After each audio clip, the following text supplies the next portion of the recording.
Joseph in Prison by Louis Ginzberg. By way of punishment for having traduced his 10 brethren before his father, Joseph had to languish for 10 years in the prison to which the wiles of traducers had in turn condemned him. But on the other hand, as he had sanctified the name of God before the world by his chastity and his steadfastness, he was rewarded. The letter he, which occurs twice in the name of God, was added to his name. He had been called Joseph, but now he was called also Jehoshaphat. 137. Though he was bound in prison, Joseph was not yet safe from the machinations of his mistress, whose passion for him was in no wise lessened. In truth, it was she that had induced her husband to change his intention regarding Joseph. She urged him to imprison the slave rather than kill him, for she hoped that as a prisoner he could be made amenable to her wishes more easily. She spake to her husband, saying, "Do not destroy thy property. Cast the slave in prison and keep him there until thou canst sell him, and receive back the money thou didst pay out for him." 138. Thus she had the opportunity of visiting Joseph in his cell and trying to persuade him to do her will. She would say, "This and that outrage have I executed against thee, but, as thou livest, I will put yet other outrages upon thee if thou dost not obey me." But Joseph replied, "The Lord executeth judgment for the oppressed." Zuleika, I will push matters so far that all men will hate thee. Joseph, the Lord loveth the righteous. Zuleika, I will sell thee into a strange land. Joseph, the Lord preserveth the strangers. Then she would resort to enticements in order to obtain her desire. She would promise to release him from prison if he would but grant her wish. But he would say, "Better it is to remain here than be with thee and commit a trespass against God." These visits to Joseph in prison Zuleika continued for a long time, but when finally she saw that all her hopes were vain, she let him alone 140.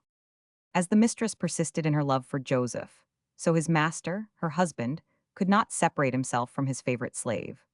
Though a prisoner, Joseph continued to minister to the needs of Potiphar, and he received permission from the keeper of the prison to spend some of his time in his master's house. 141. In many other ways, the jailer showed himself kindly disposed toward Joseph. Seeing the youth's zeal and conscientiousness in executing the tasks laid upon him, and under the spell of his enchanting beauty, he made prison life as easy as possible for his charge. He even ordered better dishes for him than the common prison fare, and he found it superfluous caution to keep watch over Joseph, for he could see no wrong in him, and he observed that God was with him, in good days and in bad. He even appointed him to be the overseer of the prison, and as Joseph commanded, so the other prisoners were obliged to do 142. For a long time the people talked of nothing but the accusation raised against Joseph by his mistress. In order to divert the attention of the public from him, God ordained that two high officers, the chief butler and the chief baker, should offend their lord, the king of Egypt, and they were put in ward in the house of the captain of the guard. Now the people ceased their talk about Joseph, and spoke only of the scandal at court.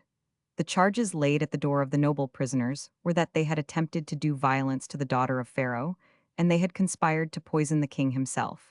Besides, they had shown themselves derelict in their service. In the wine the chief butler had handed to the king to drink, a fly had been discovered, and the bread set upon the royal board by the chief baker contained a little pebble.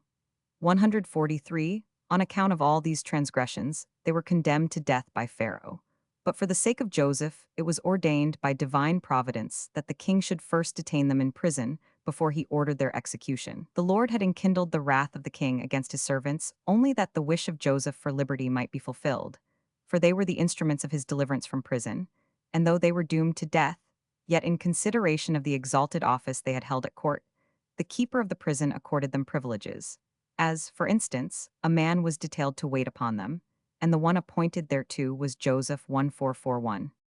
The chief butler and the chief baker had been confined in prison 10 years 145 when they dreamed a dream, both of them. But as for the interpretation, each dreamed only that of the other one's dream 146 in the morning, when Joseph brought them the water for washing. He found them sad, depressed in spirits, and in the manner of the sages, he asked them why they looked different on that day from other days. They said unto him, "We have dreamed a dream this night, and our two dreams resemble each other in certain particulars, and there is none that can interpret them." And Joseph said unto them, "God granteth understanding to man to interpret dreams. Tell them me, I pray you." It was as a reward for ascribing greatness and credit to him unto whom it belongeth that Joseph later attained to his lofty position 148. The chief butler proceeded to tell his dream. "In my dream, behold, a vine was before me, and in the vine were three branches, And it was as though it budded, and its blossoms shot forth, and the clusters thereof brought forth ripe grapes. And Pharaoh's cup was in my hand, and I took the grapes and pressed them into Pharaoh's cup, and I gave the cup into Pharaoh's hand. The chief butler was not aware that his dream contained a prophecy regarding the future of Israel, but Joseph discerned the recondite meaning 149, and he interpreted the dream thus. The three branches are the three fathers, Abraham, Isaac, and Jacob, whose descendants in Egypt will be redeemed by three leaders, Moses, Aaron, and Miriam. And the cup given into the hand of Pharaoh is the cup of wrath that he will have to drain in the end. This interpretation of the dream Joseph kept for himself, and he told the chief butler nothing thereof, but out of gratitude for the glad tidings of the deliverance of Israel from the bondage of Egypt, he gave him a favorable interpretation of his dream, and begged him to have him in his remembrance, when it should be well with him, and liberate him from the dungeon in which he was confined. When the chief baker heard the interpretation of the butler's dream, he knew that Joseph had divined its meaning correctly, for in his own he had seen the interpretation of his friend's dream, and he proceeded to tell Joseph what he had dreamed in the night. I also was in my dream, and behold, 3 baskets of white bread were on my head, and in the uppermost basket there was of all manner of baked meats for Pharaoh, and the birds did eat them out of the basket upon my head. Also this dream conveyed a prophecy regarding the future of Israel. The 3 baskets are the 3 kingdoms to which Israel will be made subject: Babylon, Media, and Greece. And the uppermost basket indicates the wicked rule of Rome, which will extend over all the nations of the world, until the bird shall come, who is the Messiah, and annihilate Rome. Again, Joseph kept the prophecy a secret. To the chief baker, he gave only the interpretation that had reference to his person, but it was unfavorable to him, because through his dream Joseph had been made acquainted with the suffering Israel would have to undergo. And all came to pass, as Joseph had said, on the third day 150, the day whereon he explained the meaning of their dreams to the 2 distinguished prisoners. A son was born unto Pharaoh, and to celebrate the joyous event, the king arranged a feast for his princes and servants that was to last 8 days.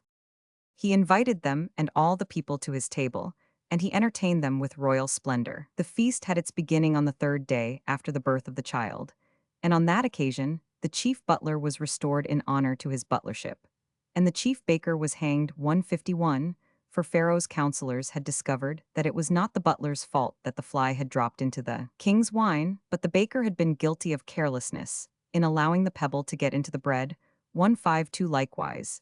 It appeared that the butler had had no part in the conspiracy to poison the king, while the baker was revealed as one of the plotters, and he had to expiate his crime with his life. 153.